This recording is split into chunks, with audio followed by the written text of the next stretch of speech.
hablamos de cómo iba a ser el trabajo, de cómo íbamos a trabajar, de cómo nos íbamos a desarrollar. Hicimos esta primer gran delimitación, en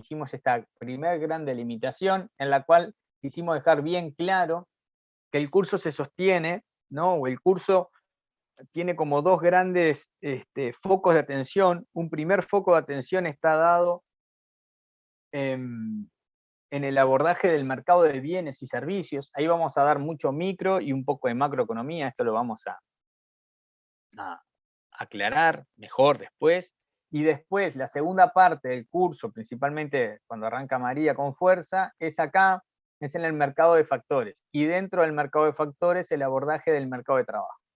Bien, este cuadro les va a aparecer en varias preguntas del parcial, o les puede aparecer en algunas preguntas del parcial, y nosotros les vamos a pedir que nos hagan algún comentario sobre el flujo de este cuadro. Este es un cuadro de doble flujo, tiene para un lado el sentido de los ingresos que van desde el mercado de bienes a las empresas, desde las empresas al mercado de factores, y por el otro lado las remuneraciones que obtienen esos factores, ¿no?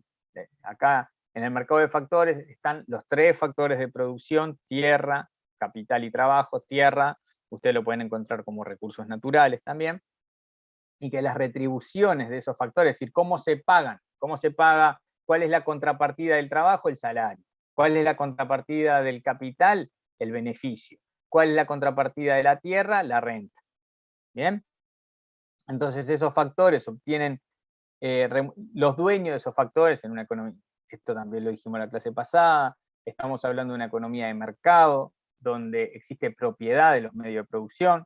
Las familias somos las dueñas del trabajo, somos las dueñas del capital y somos las dueñas de la tierra, ¿no? Hermoso, teóricamente. Y las vendemos para que las empresas puedan producir bienes y servicios. Y esos bienes y servicios se venden, se transan en el mercado de bienes y servicios, donde acá la familia, los individuos, pasamos de ser oferentes, acá éramos oferentes de medios de producción, y acá pasamos a ser demandantes de bienes y servicios que producen las empresas. ¿Bien? Las familias somos las que compramos y consumimos los bienes y servicios en el mercado de bienes y servicios, y somos las propietarias de los factores de producción que los vendemos en el mercado de factores. La mayoría de nosotros, de lo único que somos dueños es de la fuerza de trabajo, y ahí lo que ustedes tienen más claro que yo, todas las implicancias que eso tiene para la organización política y económica de la sociedad. Bien, esto fue lo que charloteamos en términos de clase, en términos de contenido académico en la clase pasada. Esa primera abstracción, después la intentamos como teorizar. ¿Qué es una teoría? Una teoría es una aproximación general, ¿no? Una teoría es una aproximación general que intenta contemplar la mayor parte de las generalidades de un comportamiento que intenta explicar. ¿Bien? Una teoría, por definición, es general, por lo cual diluye las particularidades de la realidad que intenta explicar. ¿Bien? Desde el punto de vista teórico, nosotros vamos a utilizar estas ideas, que también las vimos en la clase pasada, pero dijimos que las íbamos a volver a ver hoy. Esta idea de tomando como punto de partida, hay muchos autores que lo dicen, pero nosotros vamos a hablar de un docente de la facultad, Gustavo Arce, que es el grado 5 de Economía, que en un texto que se utiliza para la materia Economía Mundial, él plantea esto, ¿no? Hay como una confusión constante de pensar que los problemas de la economía son los problemas del capitalismo, ¿no? Y en términos teóricos, los problemas de la economía son previos a la existencia del capitalismo. El capitalismo es una forma de organizar la sociedad, pero las sociedades se organizaron bajo distintos regímenes la mayor parte de su historia, ¿no?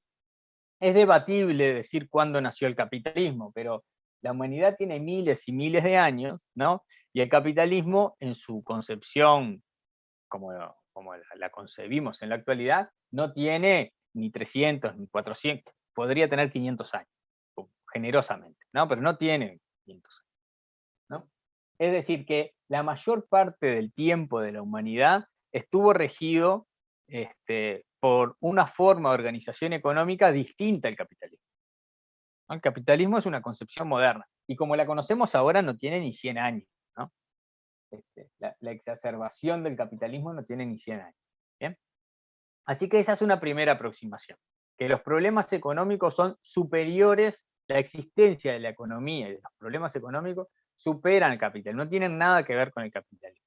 El capitalismo será una forma, una respuesta social y política de organizar la economía, como la fueron las organizaciones tribales, como fueron las organizaciones de cooperativas, de clanes familiares, como fueron las tribus que se organizaban la asignación de recursos, ¿no? Una tribu que iba y cazaba un mamut y decía qué parte almacenaba del mamut, qué parte la consumía y en qué orden se consumía, no tiene nada que ver con una forma, está resolviendo un problema económico y no tiene nada que ver con una forma capitalista de asignación de recursos. Dice Agustina, es que si no existiera el capitalismo, tampoco habría trabajo. Ay, Agustina, ¿vos tenés chance de abrir el micrófono y explicar eso?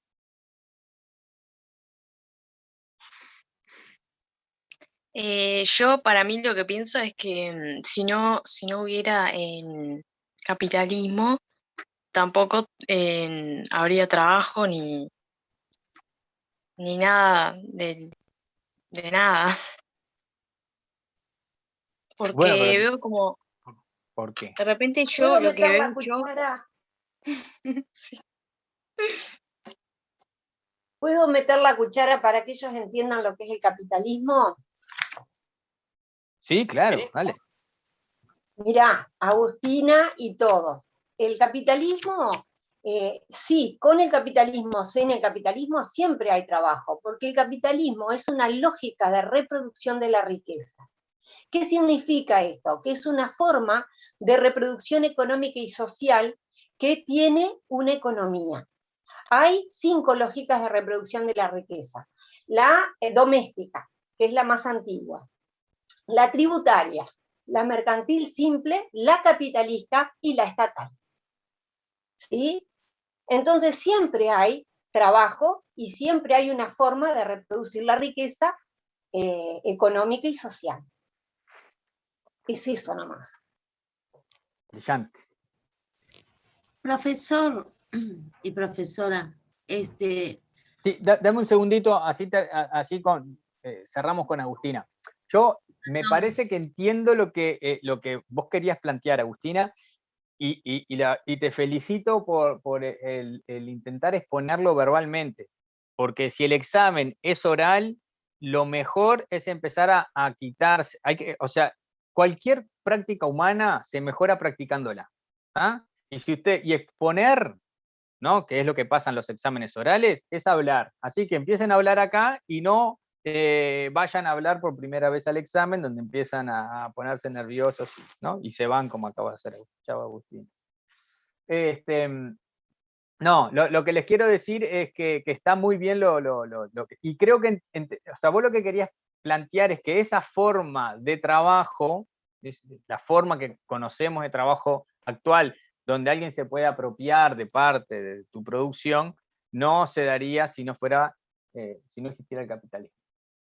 Pero me parece que la manera que utilizó María de explicarte la forma en que concebimos el trabajo es siempre hay trabajo, porque el trabajo es la actividad humana que transforma la realidad, ¿no? Entonces me parece que viene por ahí, ¿no?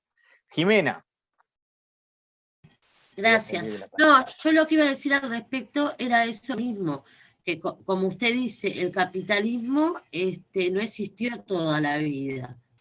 Y entonces no depende del capitalismo que exista el trabajo, porque cuando el capitalismo no existía, la gente trabajaba. Entonces, me parece que el trabajo no es sinónimo de capitalismo. No es que si el capitalismo no existe, no vamos a tener trabajo. Yo hago esa lectura. Y también basándome en lo que la profesora también nos acaba de explicar a todos. No sé si estoy en lo correcto.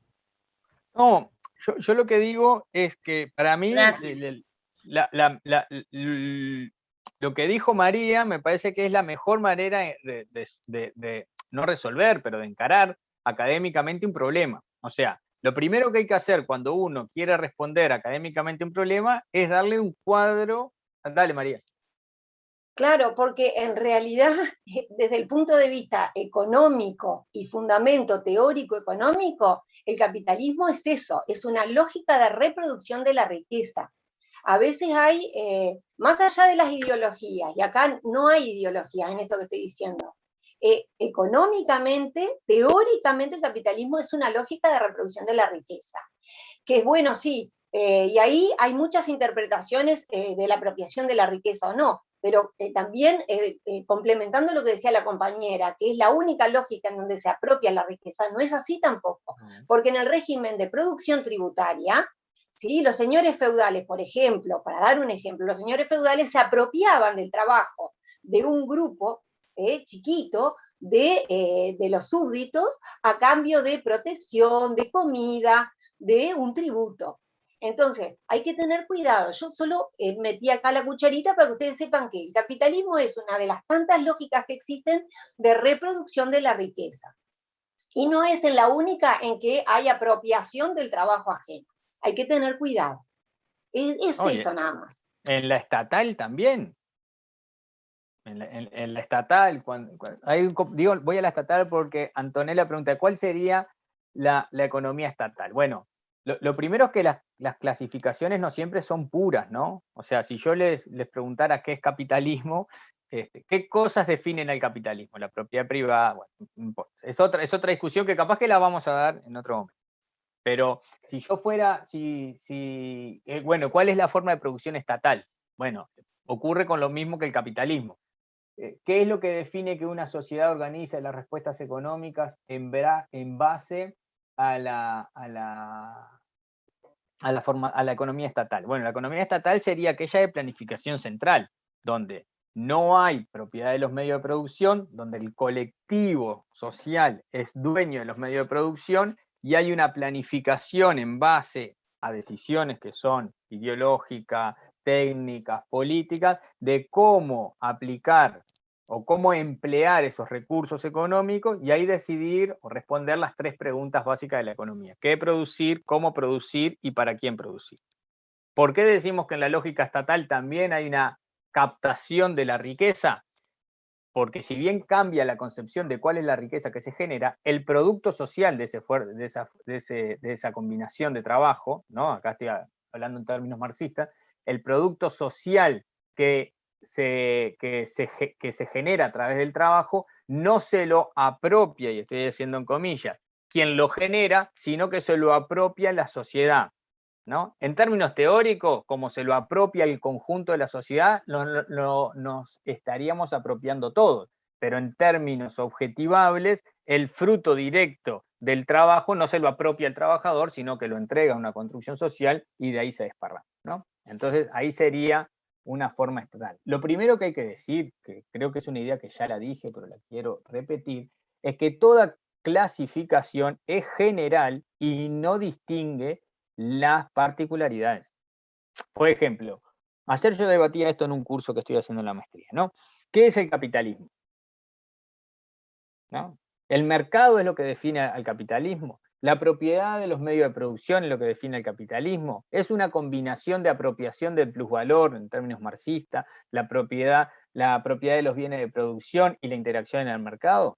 Y bueno, creo que todos más o menos sospechamos que necesitamos la existencia de todos esos puntos para que se desarrollen relaciones capitalistas, ¿no?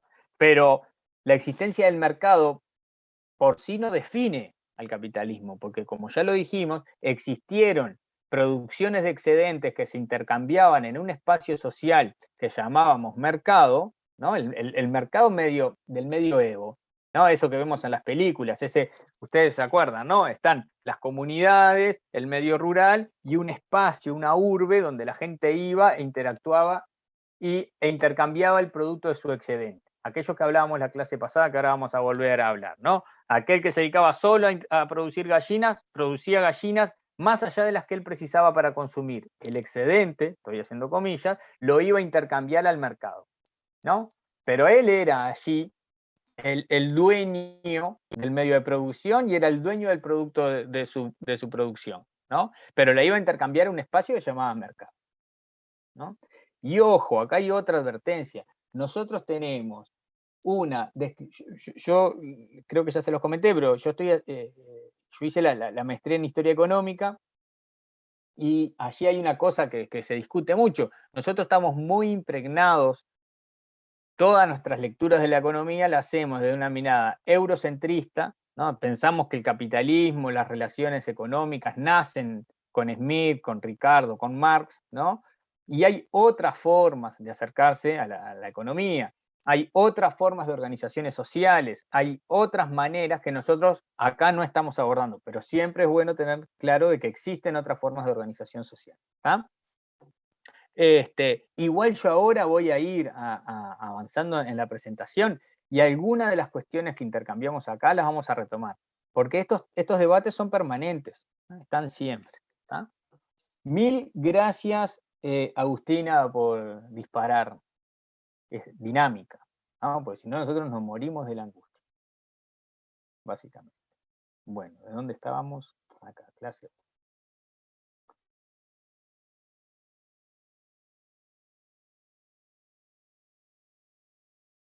Bueno, decíamos, a ver qué se fue. Decíamos, ¿qué decíamos? Decíamos, acá.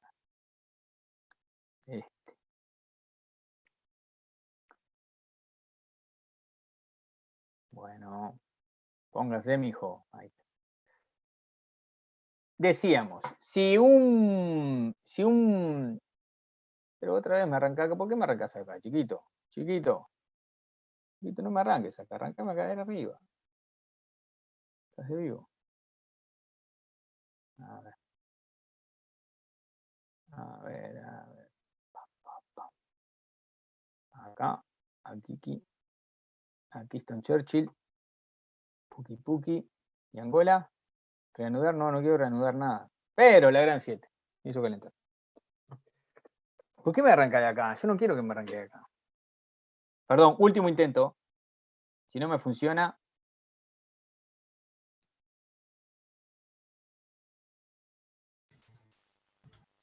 ¿Están viendo el cuadro? Sí, bueno.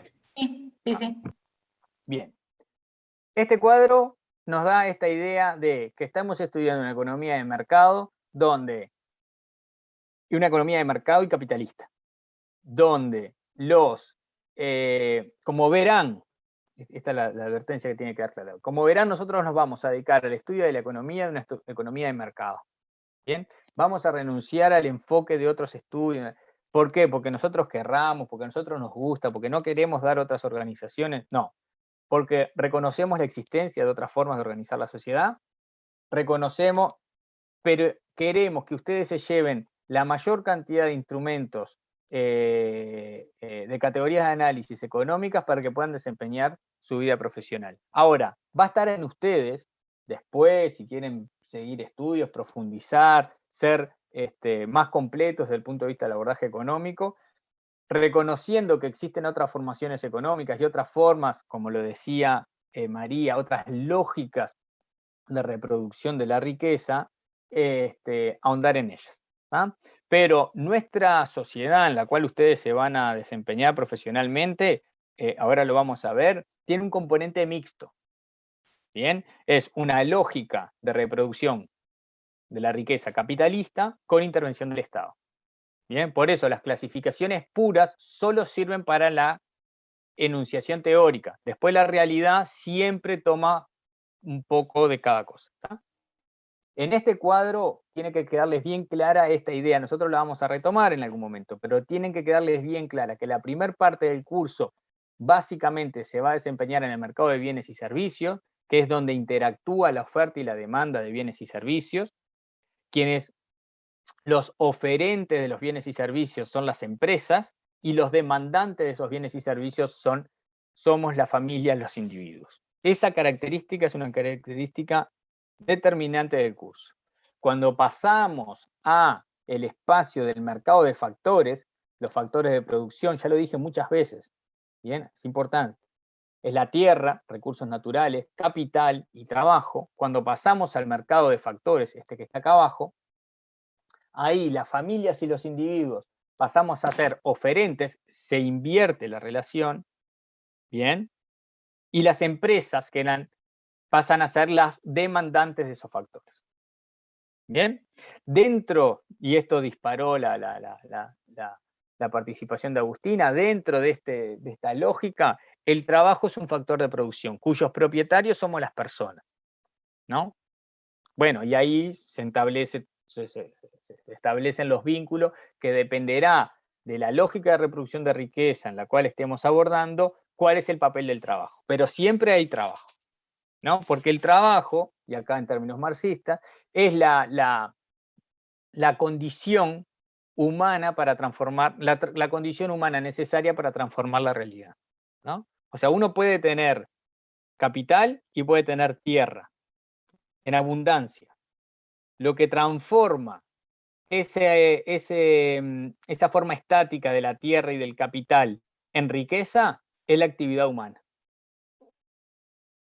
Bien.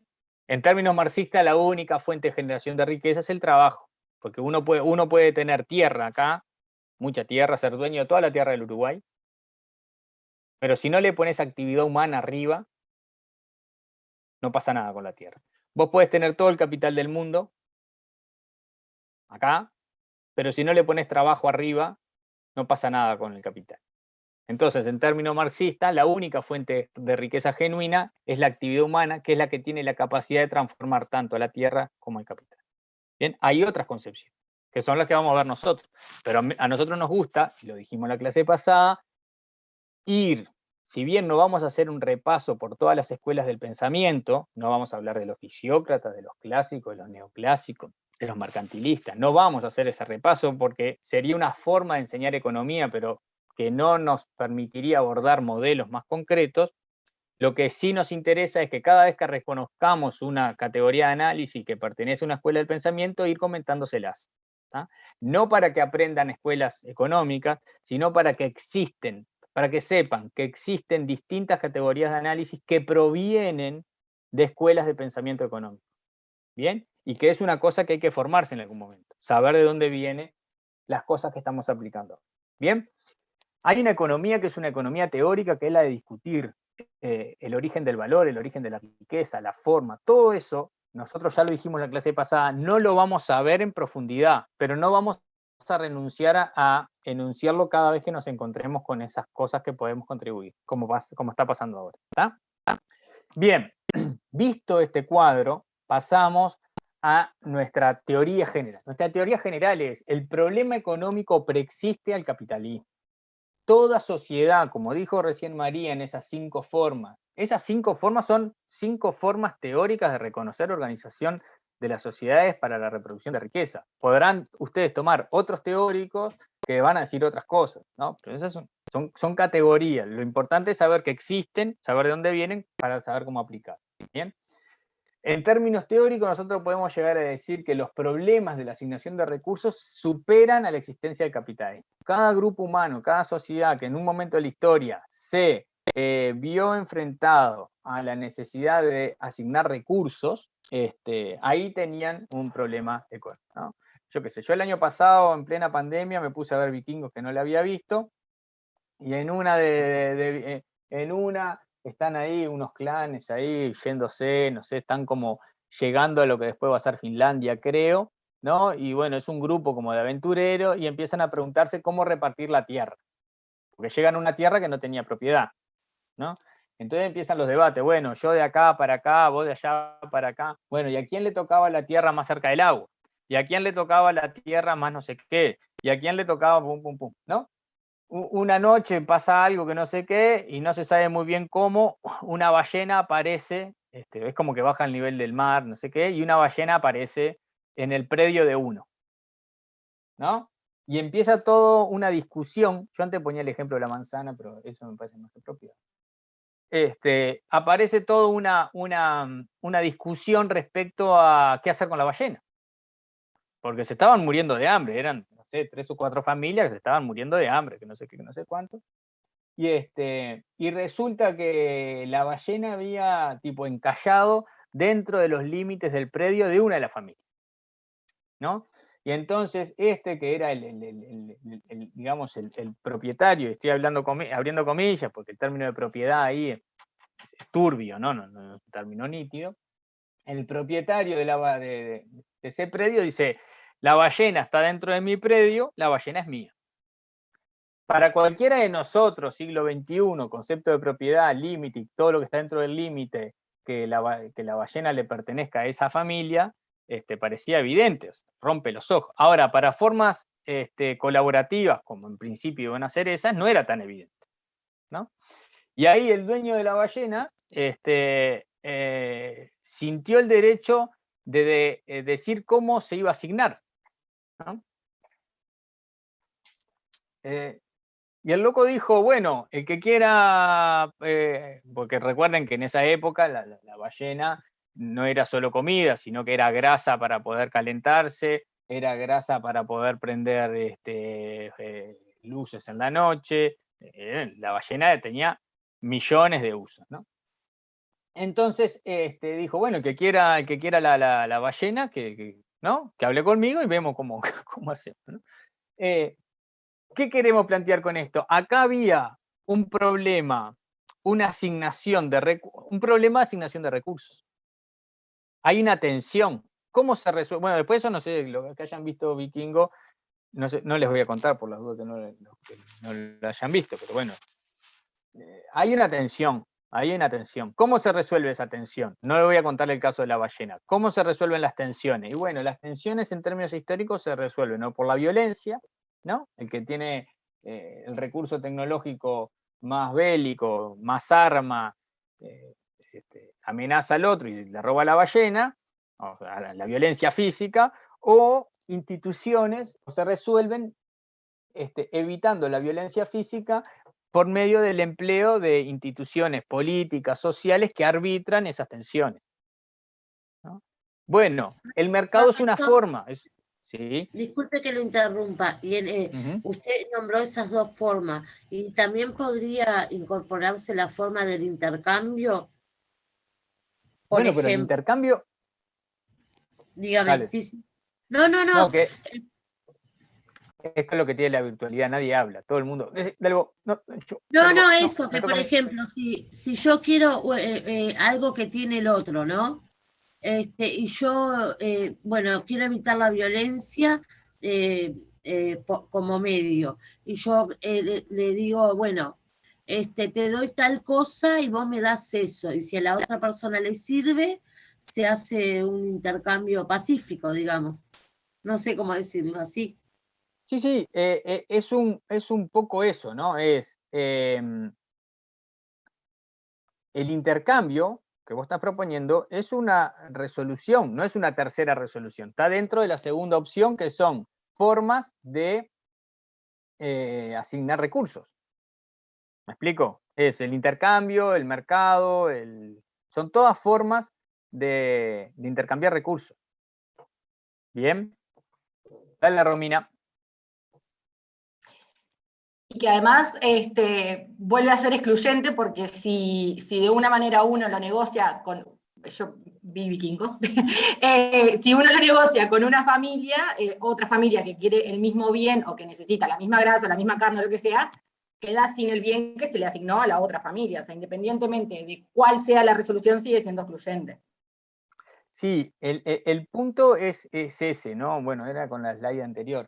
El punto es ese, que los bienes que por definición son excluyentes, una vez que se asignan, excluyen al resto. Lo que las sociedades debatimos es cuál es la valoración, y acá estoy abriendo comillas de vuelta, de justicia para esa asignación de recursos. ¿no? Porque, por ejemplo, en el caso ahí de Vikingo, la ballena daba, era un bien excluyente, pero era suficiente como para que todos tuvieran carne, todos tuvieran grasa, todos tuvieran todo, ¿no?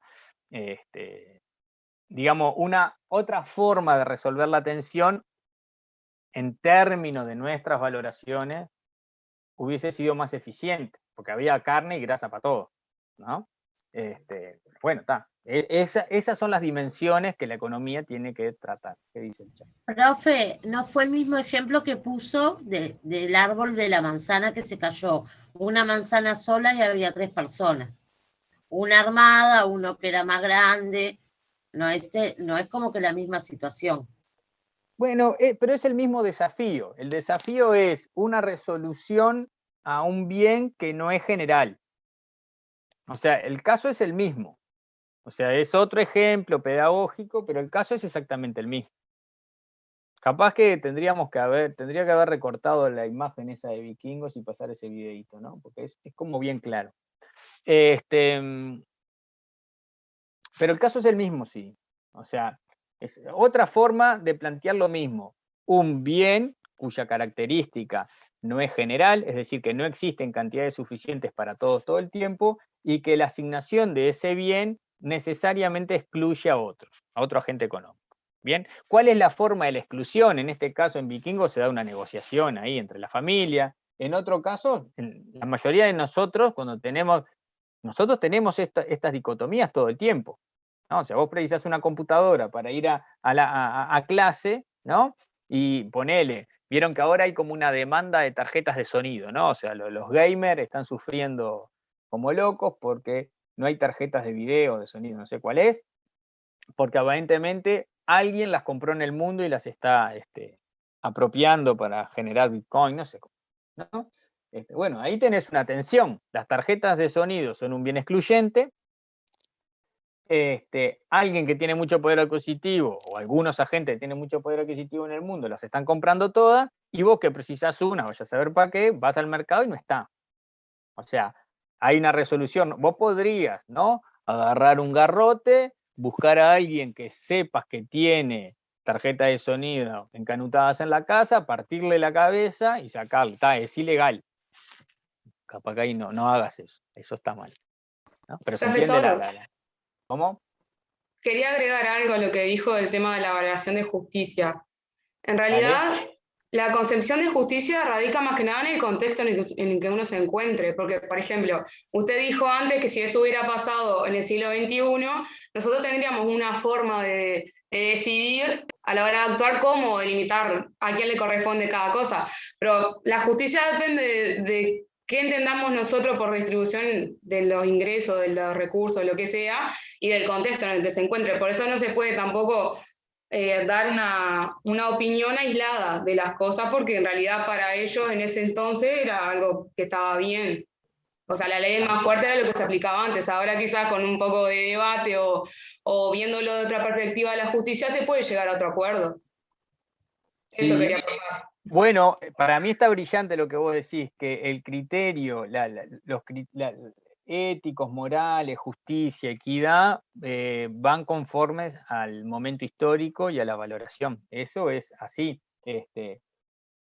Las sociedades, voy a decir avanzan, pero la palabra no es avanza, las sociedades han ido como construyendo herramientas para resolver esas cosas, ¿no? Por ejemplo, si ahora acá en mi casa pasa un ovni, tira un maletín con $200.000, nosotros creamos toda una serie de instituciones políticas, jurídicas, en las cuales esos $200.000 son míos, ¿no? Y si viene el vecino y me dice, no, pero pudieron haber caído en mi terreno, pero cayeron en el tuyo, bueno, no nos vamos a agarrar a piñazo, capaz que sí, no me voy a agarrar porque yo soy muy petizo, me va a pegar, así que no. Pero capaz que él me demanda, capaz que él va a la policía, hace una denuncia, vamos a juzgado, ¿no? Y va a intervenir, creamos todo un conjunto de instituciones para dirimir esa tensión.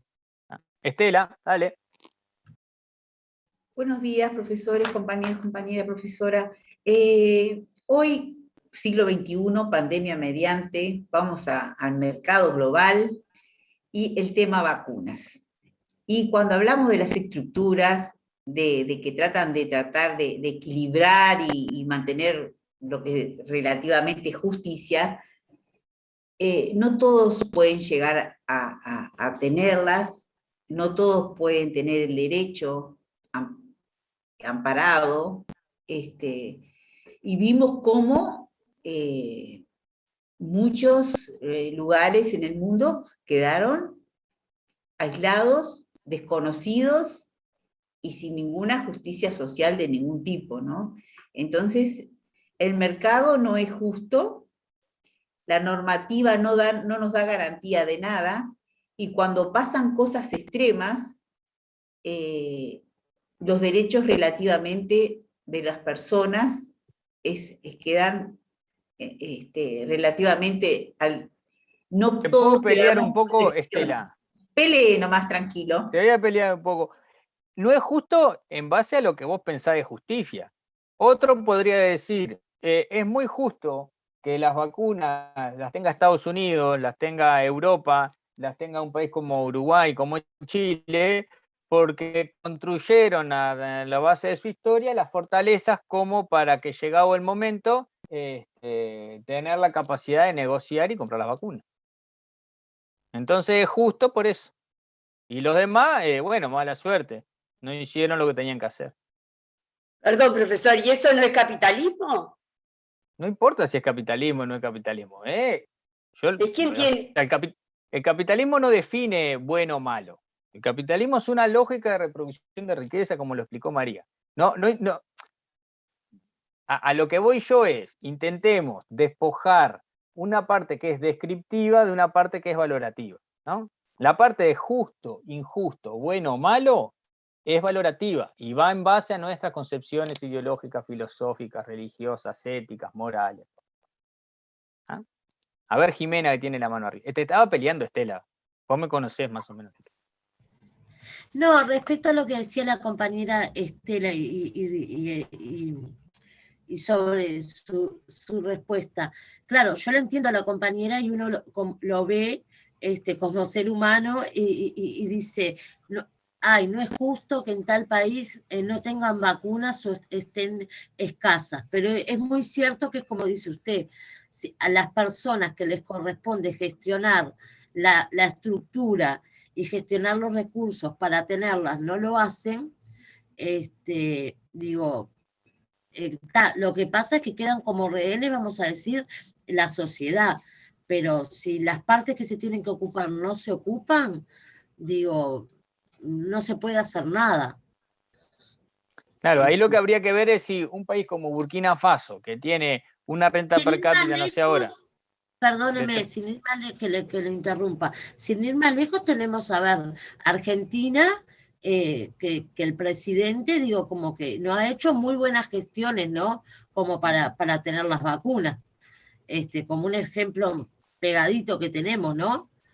Entonces, a mí me parece que, claro, obviamente es injusto porque siempre quedan de rehenes la sociedad, pero es así como usted dice, si el que tiene que hacer la gestión no la hace o no la hace bien, las consecuencias son esas. Era eso nada más, profesor. Bien. No, a ver, yo con lo que dice Estela yo lo comparto.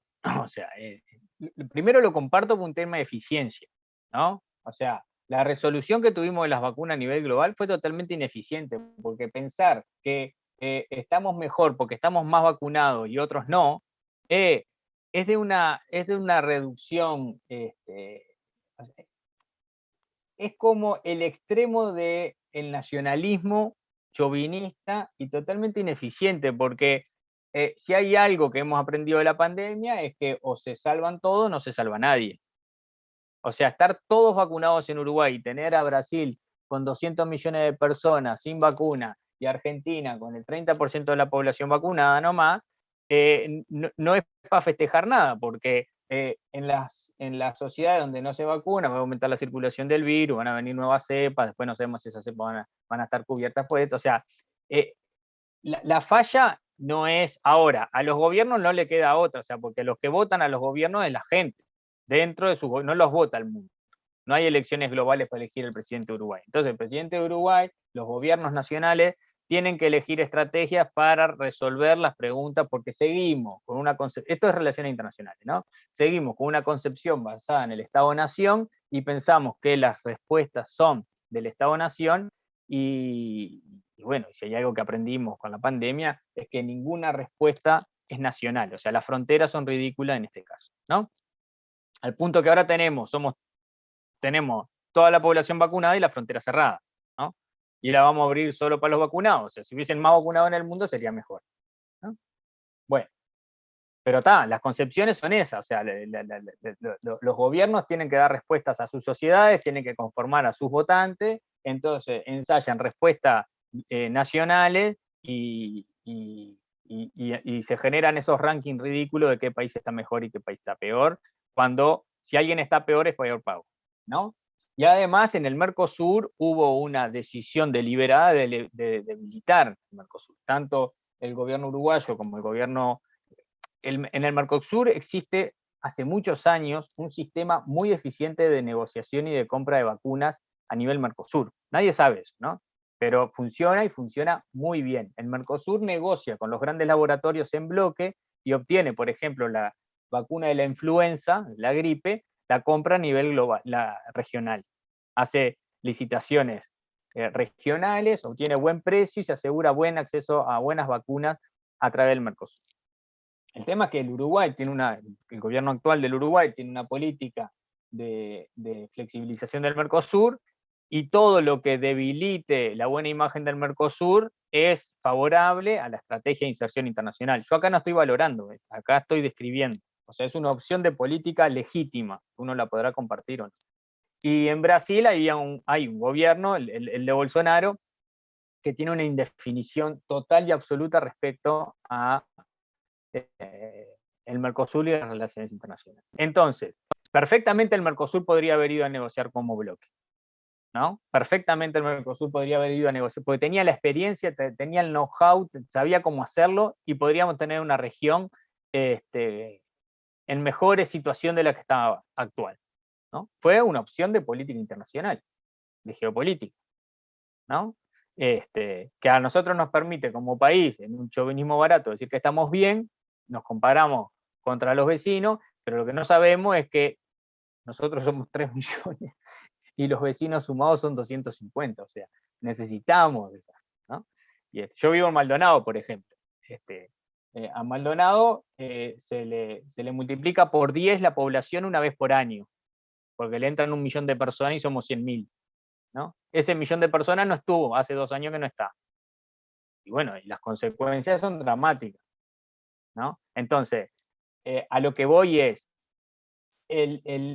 ojo que para mí, acá donde viene la parte de valoración, ahí descripción. Valoración es, el gobierno uruguayo lo primero que hizo fue apostar al COVAX, que era un sistema global de resolución, y lo que fracasó fue el COVAX, no fue el gobierno uruguayo, en esa parte, ¿no? Después que no funciona el COVAX, y bueno, y la lógica era sálvese quien pueda, y bueno, y allá fue el sálvese quien pueda, y los laboratorios responden a presiones geopolíticas, y no es coincidencia que Chile y Uruguay tengan las vacunas y otros países no. O sea, no hay no hay doble lectura, ¿no?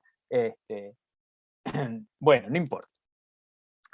Lo que quiero decir es que ahí hay lógicas capitalistas de mercado y hay lógicas que son de geopolítica, ¿no? Que se combinan, se cruzan. ¿Bien? Y un buen analista, bueno, esto sería más para relaciones internacionales que laborales, pero un buen analista tiene que incorporar todas las dimensiones, ¿no? O sea, tiene una parte descriptiva en la cual va construyendo con datos objetivables la realidad, la va describiendo, y después la vamos a valorar en base a nuestras percepciones ideológicas, políticas, éticas, morales, religiosas. ¿Ah? ¿Qué es lo que yo insisto? Y esto lo insisto mucho, es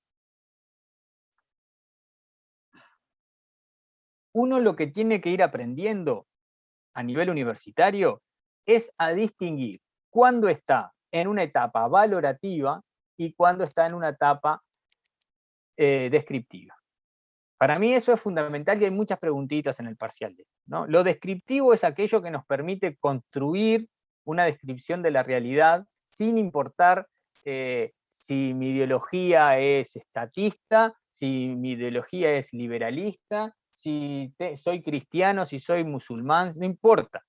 O sea, es un conjunto de consensos que nos permite aproximarnos a la realidad de manera conjunta. Después, con esa descripción de la Profe. realidad, ¿sí? Disculpe, ¿puedo repetir de nuevo que no lo entendí?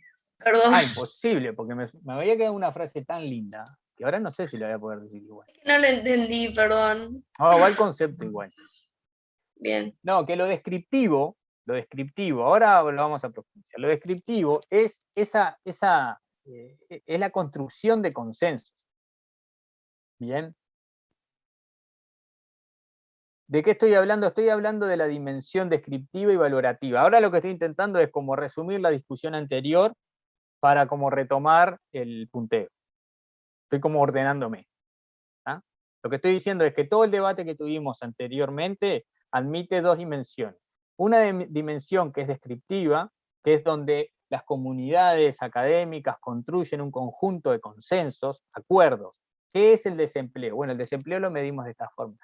Pero si trabajé 3 horas en la semana, no sé qué, no me puedes decir que estoy empleado. Bueno, pero es la forma que tenemos de medir el desempleo. Si todos nos ponemos de acuerdo en esa forma, la pobreza, no, porque había mucho más pobres, no. Los pobres que habían medidos en términos monetarios era lo que medía la pobreza.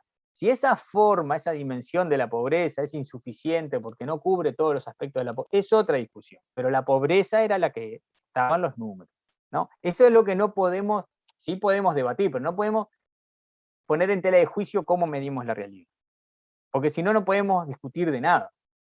Entonces esa es la parte descriptiva. Después que nos ponemos de acuerdo en la parte descriptiva, podemos ingresar a la dimensión valorativa. ¿Qué es lo que tenemos que aprender acá en esta materia? Y vamos a tener un ejercicio con un artículo sobre inflación, es qué cosas describimos, cuándo describimos y cuándo valoramos en economía. Tenemos que hacernos, cuando leemos un artículo de prensa, ¿no? Que dice, la peor inflación o la mejor inflación de los últimos 20 años. ¿Por qué la mejor? ¿La mejor respecto a qué? ¿En base a qué? Yo prefiero capaz que vivir en una economía que tiene más inflación, pero no me deteriora el salario real. A mí que me interesa vivir en una economía que tiene 2% de inflación, pero pierdo 5% de salario real todos los años. ¿Se entiende? La mejor inflación es la que respeta la capacidad de compra de los trabajadores. Pone él. Estoy opinando, ¿no? Entonces, cuando leemos titular, ¿no? Después de no sé cuántos años la inflación cae en el rango medio. ¿Eso es festejable? ¿No es festejable? ¿No? ¿Se entiende? Es lo descriptivo, si va acompañado de una valoración, que ustedes aprendan a distinguir qué parte es valorativa y qué parte es descriptiva. Ese es como un gran objetivo de este curso. ¿Ah? Bueno, puntos a tratar. Primero, esto va a ser así, medio... A ver, ¿qué hora vivimos?